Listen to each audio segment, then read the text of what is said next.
Customer from my cannabis job tracked me down to my home, terrifying me with relentless doorbell ringing until the cops arrived. I'm a 27-year-old woman working in the cannabis industry, and for over 4 years, there's been this one customer, just a guy who comes in, buys a pre-roll, and leaves. Our interactions have always been extremely tame, just brief exchanges across the counter. He's about 3 years younger than me, doesn't seem to have a job, lives with his mom, and walks everywhere, because he doesn't have a car. Then, last Thursday, July 31st, things took a strange turn. He showed up as usual, bought his pre-roll, but then came back in 5 minutes later. "Do you mind if I sit down? It's just really hot out there," he said. I glanced at the weather outside. It was unbearable, the heat index pushing 104 degrees. He was wearing a jacket, for God's sake, even in the middle of a heat wave. Trying to be polite, I gave him a drink and told him he could rest until he felt better. He ended up staying for an hour, just talking. He bounced from the economy, to rumors about Ozzy Osbourne's death, to little snippets about his own life. But something in me tensed when the conversation turned, and he started talking about how he wished he could find a girl to go to the fair with, or take on hiking dates, basically fishing for something more. I've always gotten the sense he was socially awkward, but he'd never made me uncomfortable before. This time was different. I tried to make it clear, I'm focused on myself right now. I told him I'm going back to school, going to the gym, working on self-improvement. To steer him away, I even suggested he try dating apps like Hinge or Tinder if he wanted to meet someone. Eventually, I found an excuse and told him I had to use the restroom, basically kicking him out. As he was leaving, he stopped, turned to me, and asked if I'd be working on Saturday, August 2nd. I told him no. Then he outright asked me to the fair. "No, I'm sorry. I already have plans," I told him. 2 nights later, on Sunday, August 3rd, at about 9:30 p.m., things escalated into outright terror. I was doing laundry, minding my own business, when my doorbell rang. The thing is, at my condo, visitors always come to the back door near the parking lot, not the front. The doorbell is almost never used. I brushed it off at first, thinking maybe someone's food delivery got mixed up. I swapped my laundry and got in the shower. While I was rinsing off, the pounding started, a frantic knock at the front door. I told myself to ignore it, I'm not getting out mid-shampoo for some late-night visitor. But when I stepped out, the dinging started. Incessantly. Ding, ding, ding, ding, pounding, ding, ding, ding. My dog was going berserk. I called my mom, panicking, thinking maybe there was some sort of emergency. She stayed on the line, listening to the noise. My anxiety kept building. Someone was desperately trying to get my attention.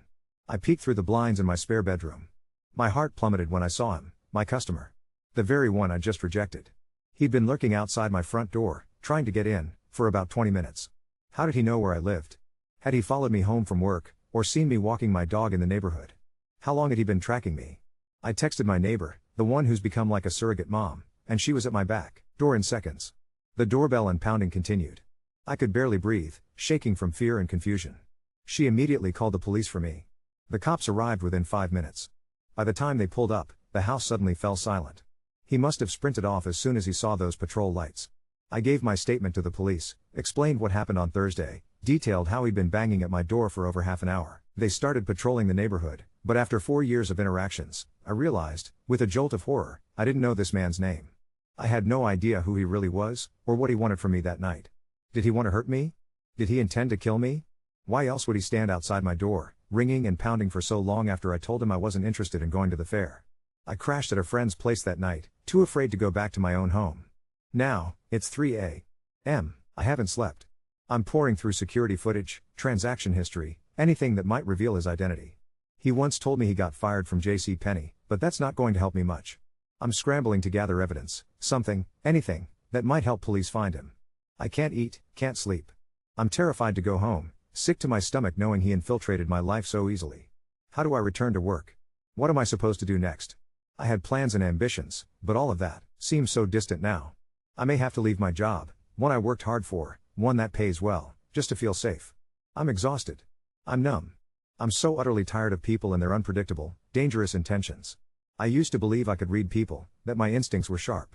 But now I feel like anyone could be a threat, that trust is nearly impossible.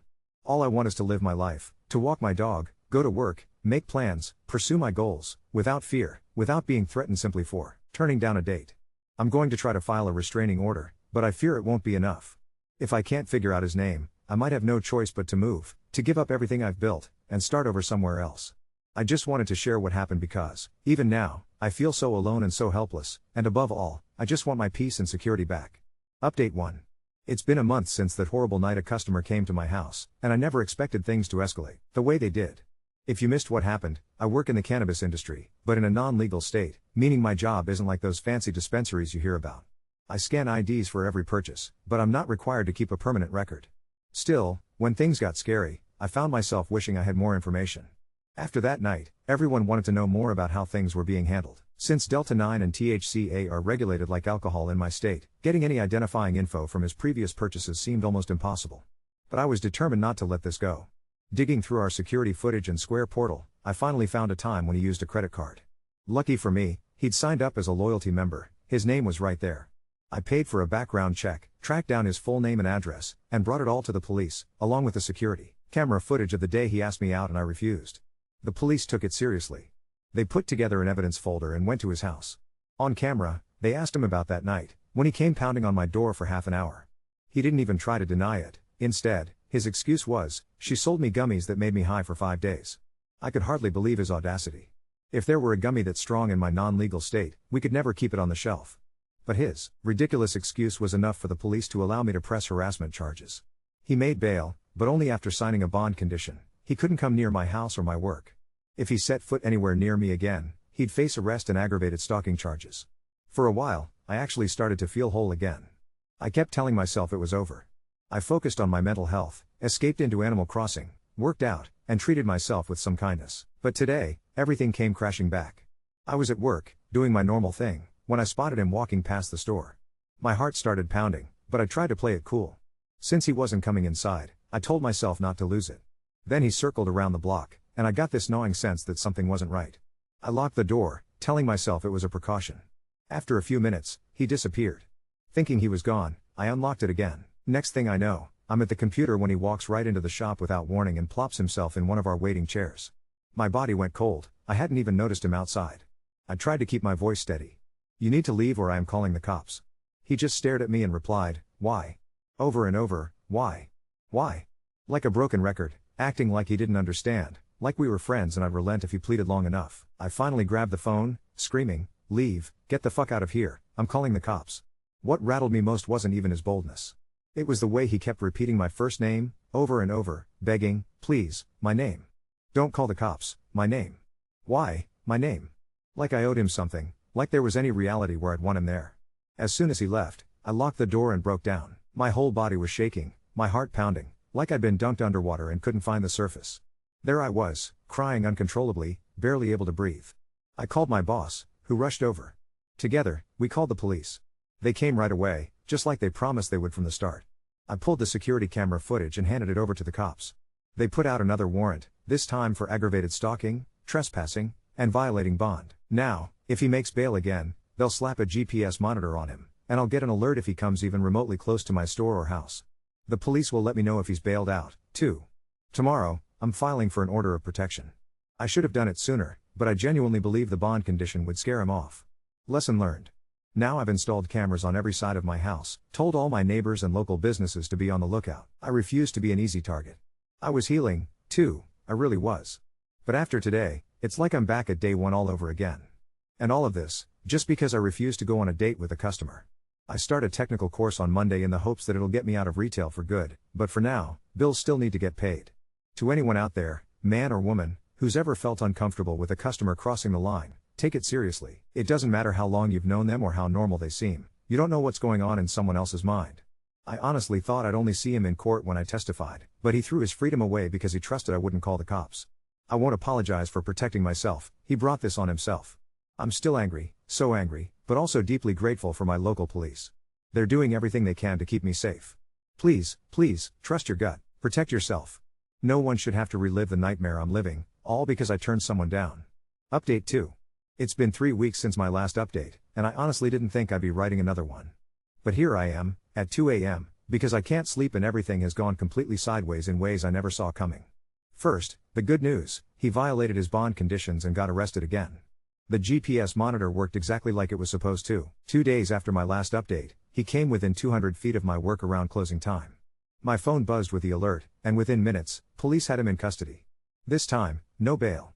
He's sitting in county jail waiting for his court date, and honestly, I felt like I could breathe again. I threw myself into my technical course, and it's been going really well. I've been learning database management and web development, skills that could actually get me out of retail and into something stable. My boss has been incredibly supportive, letting me adjust my schedule around classes. For the first time in months, I felt like I had my life back on track. But then last Tuesday happened, and everything got complicated in a way I never expected.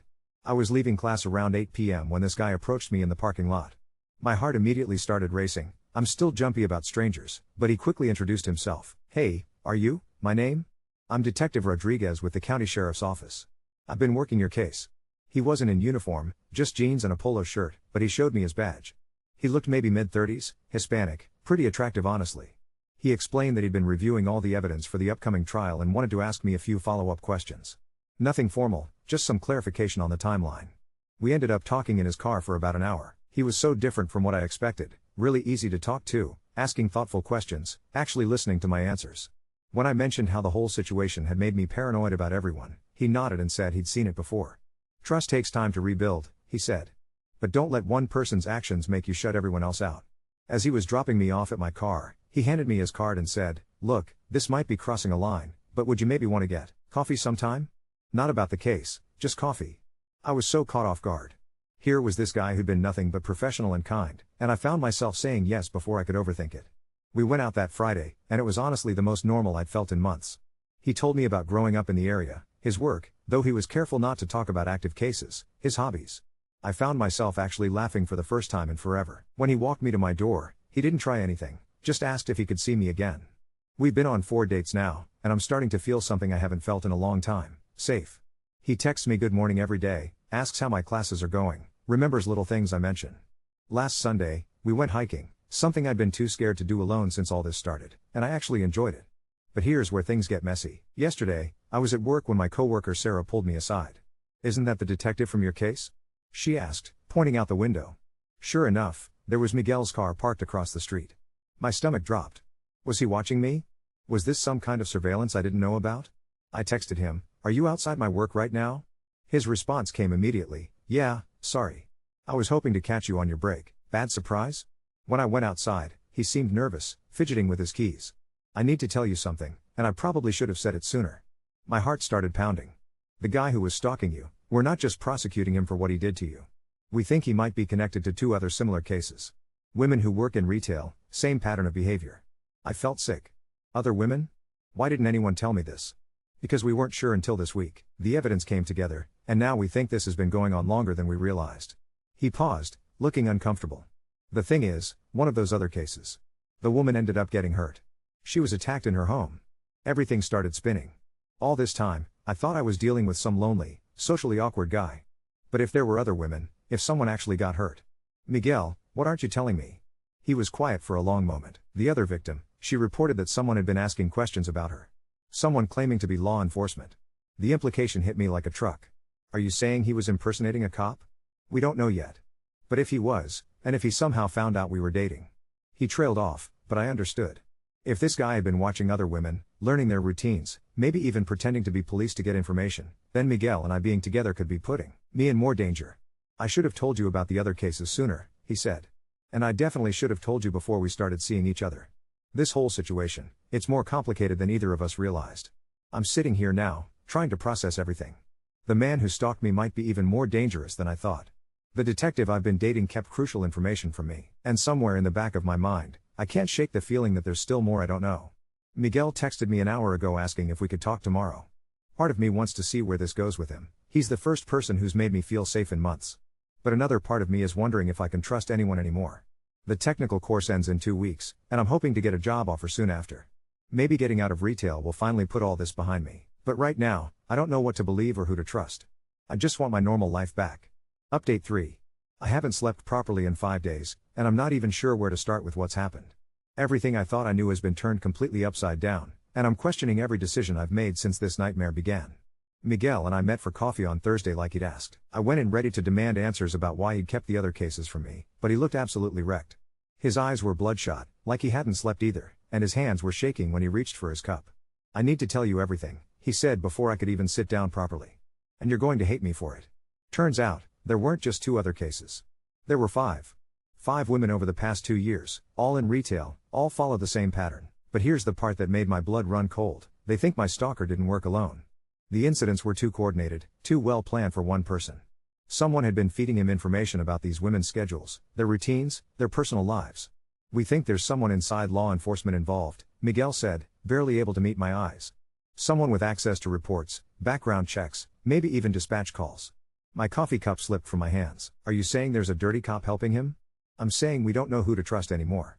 And that includes people in my own department." That's when he dropped the bomb that's kept me awake for days.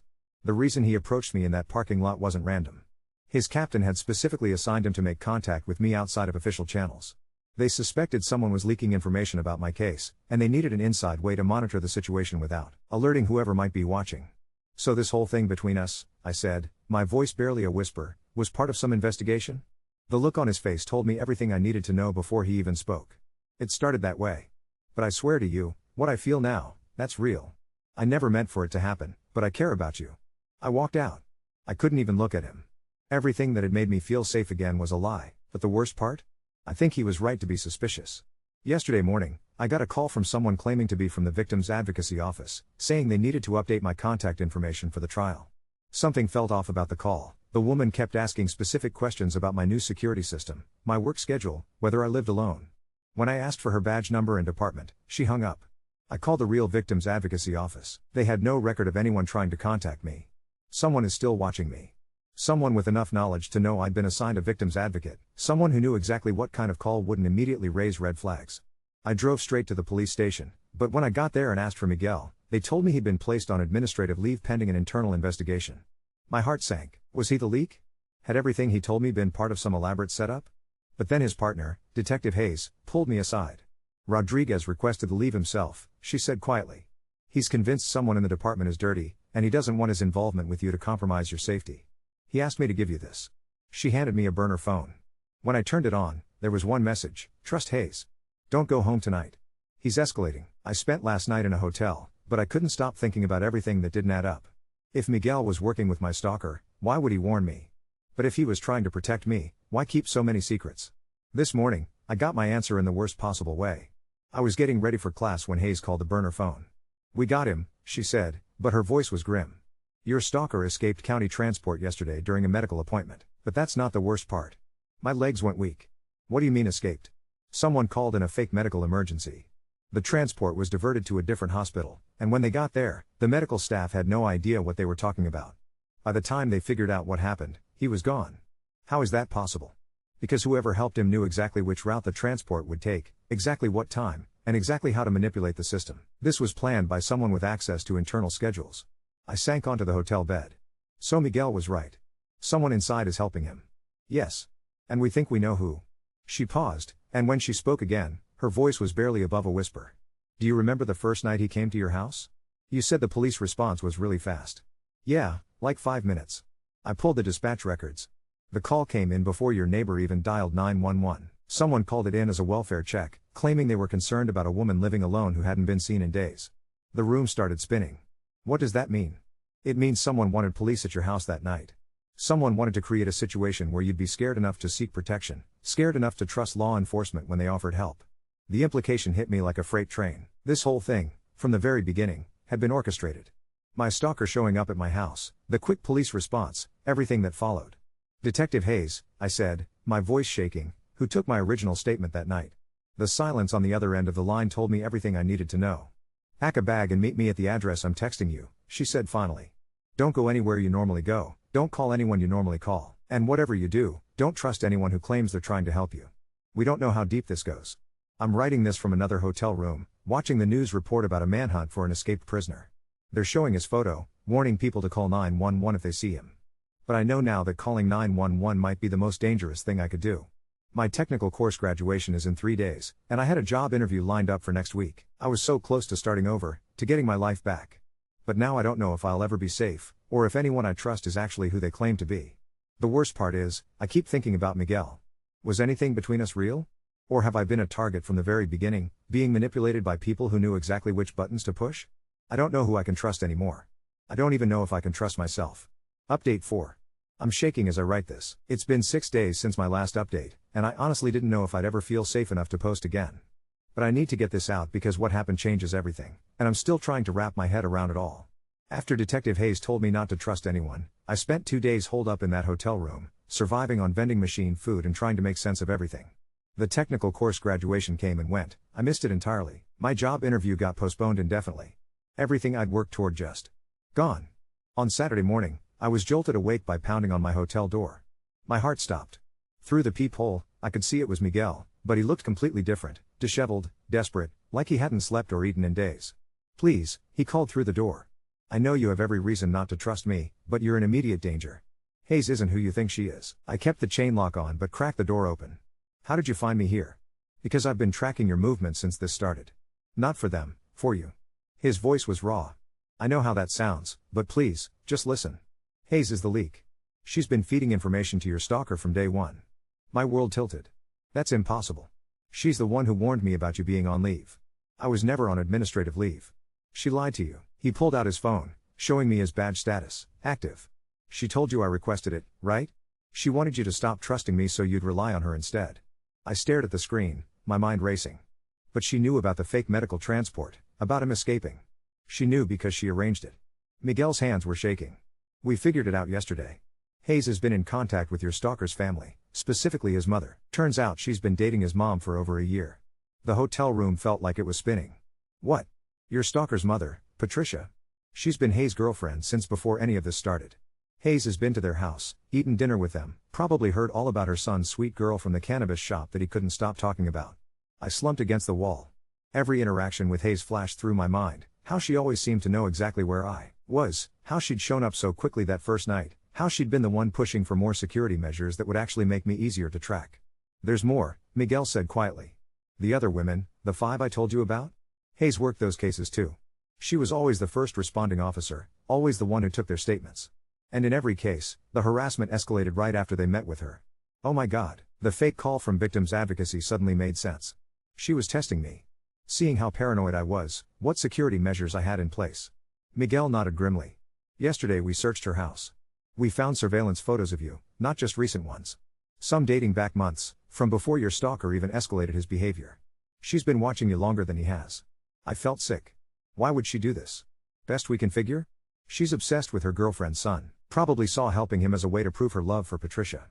The twisted thing is, I don't think she ever intended for you to get seriously hurt. She just wanted to orchestrate the whole thing so she could be the hero who solved it. Where is she now? Miguel's face darkened. "That's why I'm here. We moved to arrest her this morning, but she never came home last night. Her car's been spotted in your neighborhood." My blood turned to ice. "She knows where I live. She helped install your security system. She has all your codes, knows all your routines." He looked at me desperately. "I think she's planning something big. Maybe trying to stage a final confrontation where she saves you from your stalker. But if it goes wrong..." I grabbed my things without another word. We left the hotel together, but I made him drive to the police station first. I needed to see Hayes' desk, needed proof that what he was telling me was real. Her computer was still logged in. The search history made me want to throw up. She'd been researching me obsessively. My social media, my school records, property records for my condo, even my veterinarian's office. But the worst part was a folder labeled timeline with detailed notes about every interaction I'd had with my stalker, every security measure I'd taken, every fear I'd expressed. There was even a document titled Final Resolution with what looked like a script. Hayes had been planning to stage a break-in at my home, with her arriving just in time to save me from my escaped stalker. The plan involved her shooting him in self-defense during the rescue. She was going to kill him, I whispered. And probably make it look like he died trying to hurt you. She'd be the hero detective who saved your life, and no one would ever know she'd been orchestrating the whole thing. We're at a safe house now, waiting for word on whether they've found Hayes. But here's the part that's really messing with my head. Miguel showed me his phone records, proved he'd been trying to protect me from the beginning. The assignment to approach me? That was real, but he'd gone to his captain afterward and requested to be taken off the case because he was developing feelings. "I should have told you sooner," he said last night as we sat in the safe house kitchen. "But I was terrified that if you knew I'd been assigned to watch you, you'd never trust anything real between us." I'm still processing everything, still trying to figure out what was manipulation and what was genuine. But when he holds my hand, when he looks at me like I'm the most important thing in his world, I don't think anyone's that good an actor. They found Hayes this morning. She was parked outside my condo complex with a rifle in her car and detailed floor plans of my building. She's been arrested, but she's not talking. My stalker is still missing, but without Hayes feeding him information, he's essentially operating blind. For the first time in months, I actually feel like this might be over soon. Miguel's captain offered me a place in witness protection until they catch my stalker, but honestly, I'm tired of running. I want my life back. I'm retaking my technical certification next month. The job interview got rescheduled. And Miguel, well, we're taking things slow, but I think what we have might actually be real. Sometimes the people trying to save you are the ones you need saving from. But sometimes, just sometimes, the person who finds you in the dark actually wants to help you see the light.